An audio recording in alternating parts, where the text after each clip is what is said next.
राधे कृष्णा। पवित्र माने जाने वाले तुलसी के पौधे का उद्भव हमें पद्म पुराण की एक करुण कथा से मिलता है, जिसके अनुसार एक बार इंद्र शिवजी से मिलने कैलाश पर्वत गए। शिवजी किसी बात को लेकर इतने क्रोध में थे कि इंद्र को बचाने के लिए देवताओं के गुरु बृहस्पति को बीच बचाव करना पड़ा।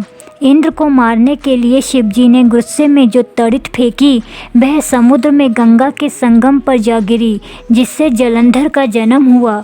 यही जलंधर बाद में बड़ा होने पर महान विजेता बना और उसने पृथ्वी के अनेक राजाओं को हराया। बाद में इससे कालनेमी नामक दैत्य की लड़की वृंदा ने विवाह किया। अपने पराक्रम से गर्वित हो उसने शिवजी जी से युद्ध करने की ठानी। कैलाश पर्वत पर जब युद्ध शुरू हुआ तो सचमुच शिवजी उसे परास्त ना कर सके, क्योंकि जलंधर की पत्नी वृंदा बहुत सती साध्वी थी। इस तरह जलंधर देवताओं को खूब सताने लगा। देवता उसका नाश करने में सफल ना हो सके। विष्णु भगवान ने अंत में अपनी एक योजना बनाकर वेश बदलकर जलंधर का रूप धारण कर लिया और वृंदा के पास चले गए। वृंदा उनके छलावे में आ गई, परंतु जैसे ही उसे वास्तविकता का ज्ञान हुआ, उसने विष्णु को कोसा और स्वयं जलकर भस्म हो गई। और उधर इसी बीच शिवजी की तड़ित से जलंधर का भी काम तमाम हो गया।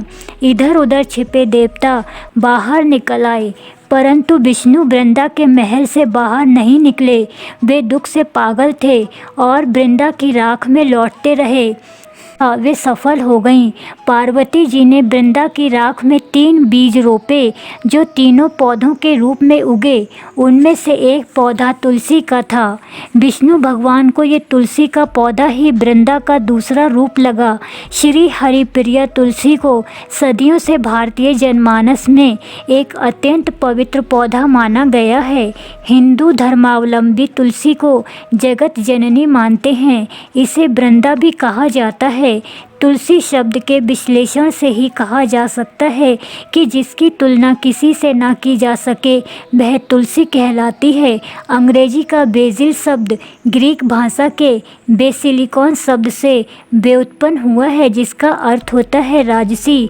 अंग्रेजी में तुलसी को सेक्रेड बेसिल कहते हैं। ईसाई भी इसे पवित्र मानते हैं, क्योंकि ये पौधा ईसा मसीह की कब्र पर उगा था। यदि श्री हनुमान को तुलसी पत्र मुँह में अर्पित किए जाएं, तो कहा जाता है कि हनुमान जी का पेट भर जाता है और वे प्रसन्न हो जाते हैं। तुलसी का पौधा जहाँ होता है, वहाँ के आसपास का वातावरण भी शुद्ध व स्वास्थ्यप्रद रहता है, क्योंकि इस पौधे के सभी भागों में एक विशेष प्रकार का एथेरियल एरोमेटिक तेल उपस्थित होता है, जिसके कारण इसकी पत्तियां बैक्टीरिया या हवा में मौजूद सूक्ष्म जीवों का नाश करती हैं। राधे कृष्णा।